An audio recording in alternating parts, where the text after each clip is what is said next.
Hello, welcome to the Roy Rogers News Channel. Thank you so much for watching. Alright, today I would like to introduce a brand new segment to everybody, the PokeMMO FAQ series, where I answer questions from both newer and older players alike, and sometimes older players privately message me these questions, and I'm happy to answer them in our Whisper exchanges. And now I have an outlet to feature said questions here on the PokeMMO FAQ series. Now, before I dive into our segment here, I must talk about a cultural event that took place while I was writing the script. So, this studio was loosely based off of the Jeopardy studio, so you have the TV monitors behind me, and we have the blue screen, and the blue screen was the new studio setting for the newer versions of Jeopardy.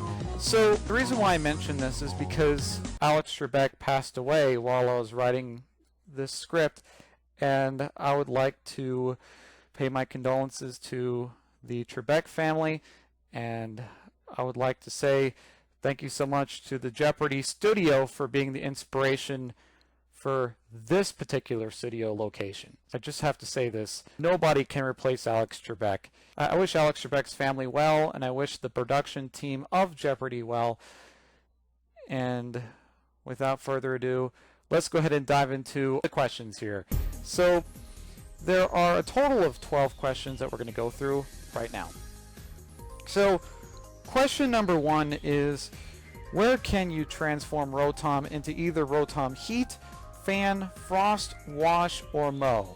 And the answer is, you can change Rotom forms at Rotom's room in Eterna City. However, to access this room, you must first complete the Sinnoh Elite Four, and then you will have to pay 25k for each form change. And I know that some people ask this question as well pertaining to Rotom. So I switched into a Rotom Wash. Is there a way I can go back and switch that same form into Rotom Mow or Rotom Heat? And the answer is yes. All you have to do is just pay another 25k, look at the appliance that you want to change into, and there you go. You could look at the appliance you want to change into, and you could pay your 25k, and you can get your brand new form, Rotom. So you're not locked on one form. I hope that helps with your Rotom concerns. And just to let you know, the base form of Rotom has different stats than the Rotom appliances, but the Rotom appliances have identical stats. It's just what appliance you want, and then you can go from there. Alright, now let's go ahead and dive into our next question. And our next question is going to entail fossils. So what Pokemon are in the fossils, and where to transform them into Pokemon?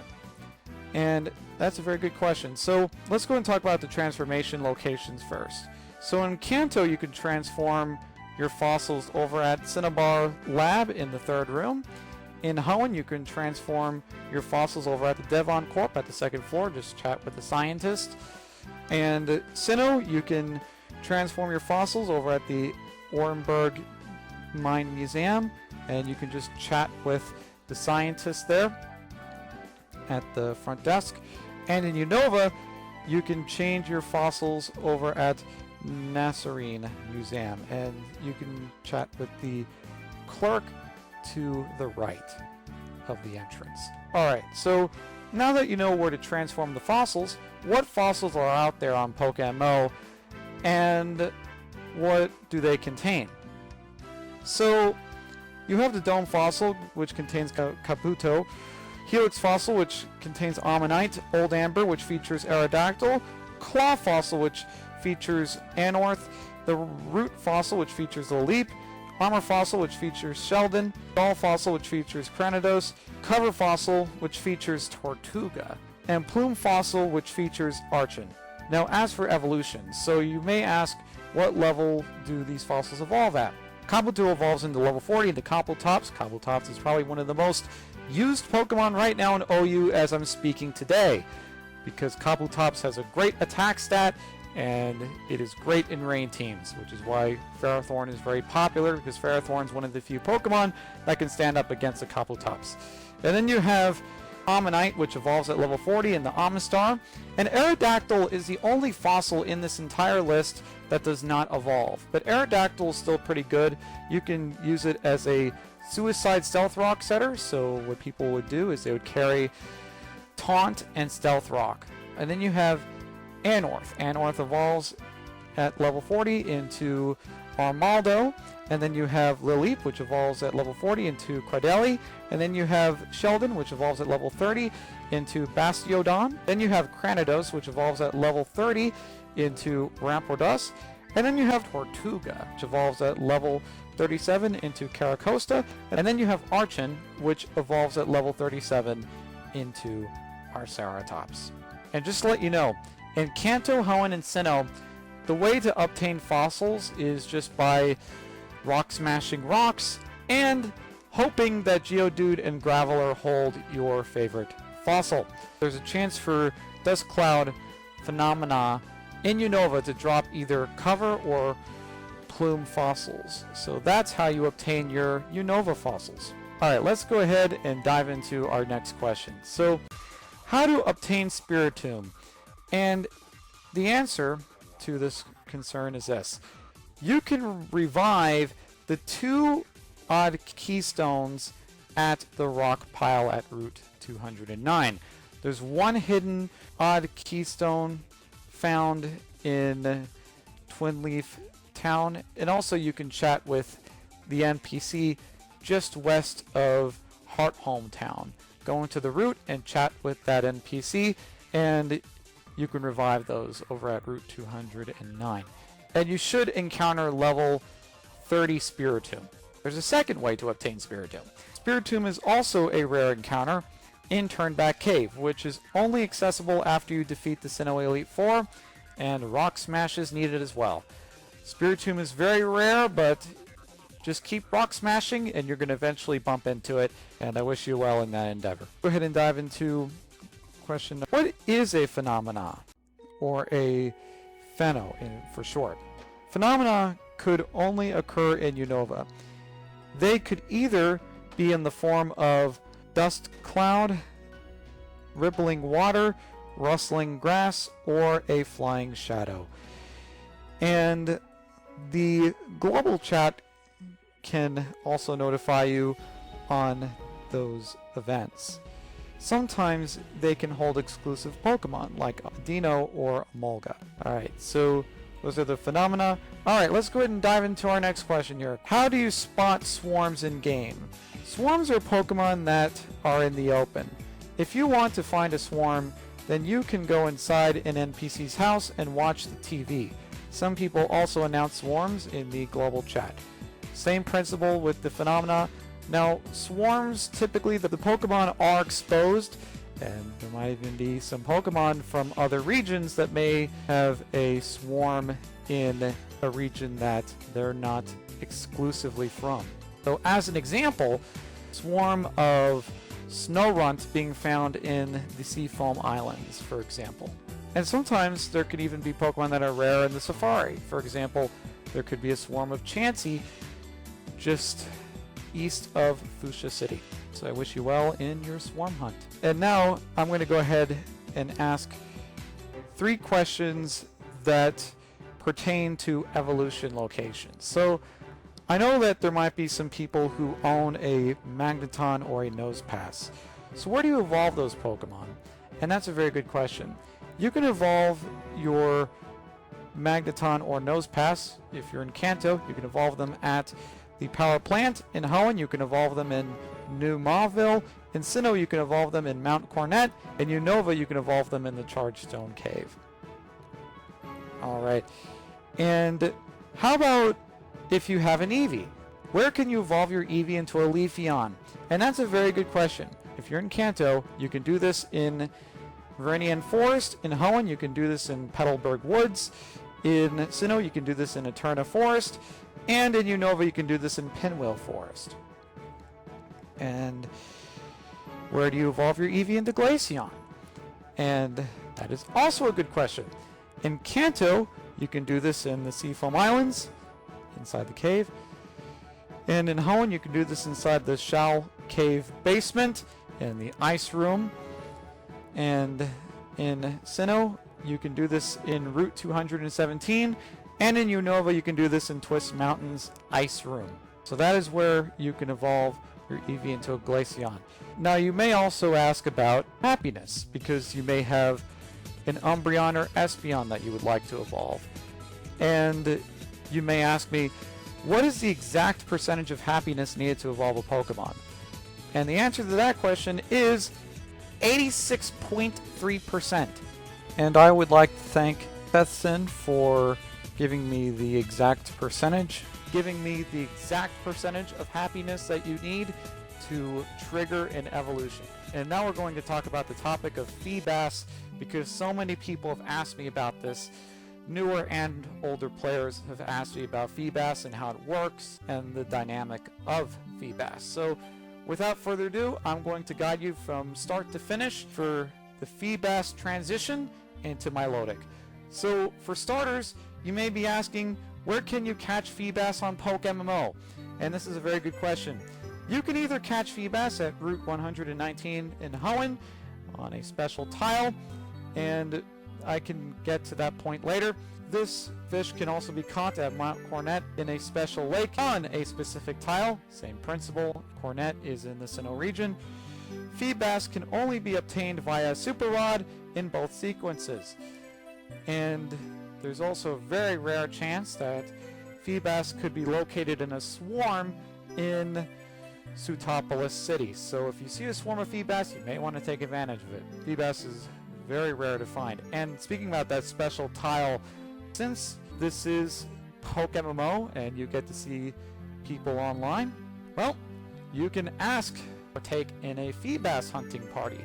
Ideally, you would like to maximize your link, and I would like to thank the Frenchest Fry for partaking in the Feebas hunt. So thank you so much for partaking in the Feebas hunt. I really appreciate it. And by the way, catch a lot of these Feebases, because once you lose that tile, you have to get a search party all over again. Sinnoh, you may want to get a search party for Mount Cornet as well, even though the lake is slightly smaller in diameter than Route 119's river.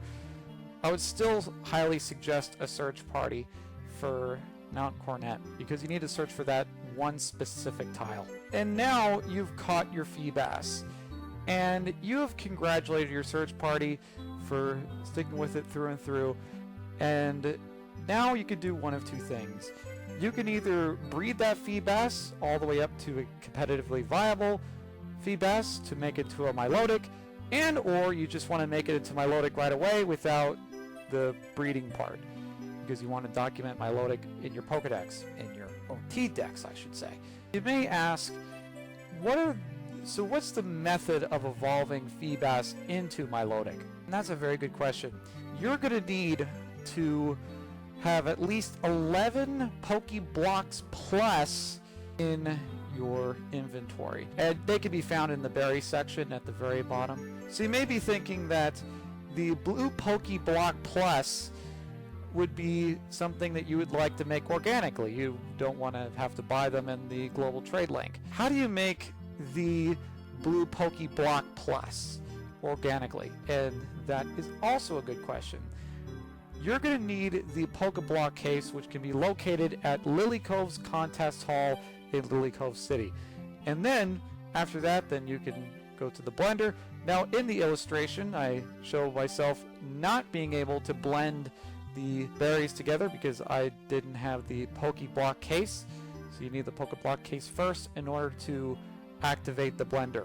In order to make the blue Pokeblock Plus, you're going to need to maximize the slots that are readily available. So 4 slots, that means you're going to have to maximize 4 Chesto berries.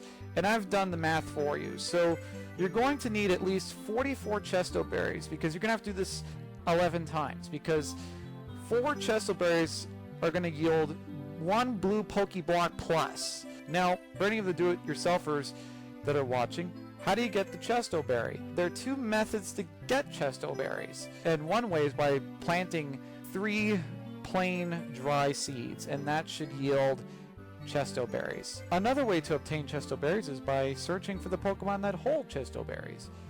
And those Pokemon are Snorlax, Whismur, Loudred, Expaloud, Spenda, Minccino, and Chinchino. And those Pokemon have a chance to hold Chesto Berry. So ideally, you can carry a Pokemon with the ability Frisk inside the Rust Turf tunnel, and you should be able to encounter a Whismur. And that's the easiest way to frisk for Chesto Berries. And you can try your best to get a lot of Chesto Berries so you can be able to make those blue Pokeblock Pluses organically. So that is how you evolve Feebas into Milotic from start to finish. Once you feed your Feebas 11 blue Pokeblock Pluses, then you can just level Feebas one level and it's going to evolve into Milotic already. So that's all you have to do. I wish you well with that endeavor. And then a lot of people have asked me this particular question in the past. Where can I travel from region to region? And that's a very good question. In Kanto, you can travel in Vermilion City. In Hoenn, you can travel over at Slateport City. In Sinnoh, you can travel in Pacitora City. And in Unova, you can travel over at Castelia City. And each shipping port has one requirement. You need at least 4 gym badges, and some people may also ask this, hey, I have 4 badges in Kanto, but I don't have 4 badges in Sinnoh. Can I still region travel? And the answer is yes. As long as you generally have 4 badges, you can travel. Alright, and I know that some people may ask me, if I travel to another region but forgot something in the previous region, can I travel back? And the answer is yes, you can, as long as you chat with your mom. So your mom should be able to help you out in that endeavor. Those are the answers to the region travel questions that I've received very often. And this is the last question, and then we're going to go into our bonus question. So the last question is, how do the Legendaries work here on PokeMMO? And as of the time of this taping, how Legendaries work right now, the only Legendaries that are implemented are Mewtwo, Rayquaza, Arceus, and Zekrom, and Keldeo. Mewtwo, Rayquaza, Arceus, and Keldeo. So those are King of the Hill Legendaries. I can talk about them a little later. And Zekrom is a story-specific Legendary, which you obtain near the end of Unova's storyline. However, once you complete that specific segment of the story, Zekrom then is ported to your room in Unova. And if you miss seeing your Zekrom, you can always come back to Novelma Town, and you can go inside your room and you can chat with Zekrom. And now, as for the Legendaries I've mentioned previously, Mewtwo, Rayquaza, Arceus, and Keldeo. Alright, and as for Mewtwo, you can find Mewtwo over in Cerulean Cave after you complete the Ruby and Sapphire quest in the Sevi Islands. And if you have not done that before, then feel free to check out the PokeMMO Pokemon Stadium YouTube channel, and I cover that. Thank you so much, Platinum, for co-hosting with me. And as for Rayquaza, you can find Rayquaza over in the Sky Pillar in Hoenn. And as for Arceus, you can find Arceus over in Spirit Pillar at the very, very top of Mount Coronet. And as for Keldeo, you can find Keldeo at the Moor of Icarus, just right of Icarus City. So what you need to do is you need to either encounter them, or you need to battle other players to obtain said Legendaries. If you battle a player and if you win the Legendary, then you have essentially activated a Battle Point challenge. And you can actually obtain Battle Points just by keeping the Legendary with you. So in other words, if you can thwart off challengers to your Legendary, then you can obtain 1,000 Battle Points as of the time of this taping. So I wish you well in your Legendary battles. I wish you well with that. Alright, and now we have a bonus question. And there's been a fair amount of people that have asked me this question in the past. So how do I join the staff lounge? And that's a very good question. And I would like to thank Barometer for allowing me to feature his image graphic on his forum's profile. So thank you so much, Barometer, for letting me do that. And let's go ahead and read this, shall we? So, hi, click on this image if you want to read information about joining staff team. If you want to join, you need to meet those requirements. Have at least 500 hours in game, be able to communicate in English, although as a caveat, you may want to learn some other languages because PokeMMO has a thriving community in Spanish, Portuguese, French, and Chinese. So you may need to learn at least one of those languages. Have knowledge about the game itself. You don't need to memorize the storylines though. Be preferably an adult with no in-game punishment history. After meeting these requirements, simply message me, parentheses, Terminator, close parentheses, and Secret Gin. Can be done in one message here on the forum. Tell us a bit about yourself and why you want to join. Please note that just by checking all points on the list, we don't guarantee you the spot, but it never hurts to try to message us. Have a great adventure in PokeMMO. Thank you so much, Terminator, for the kind words. Really appreciate it. All right, now as some additional tips, what you can do is you can write guides on forums, you can help in the global chat. Also, another tip is this: try your best not to get into controversy in game, and also it's good to be cultured as well.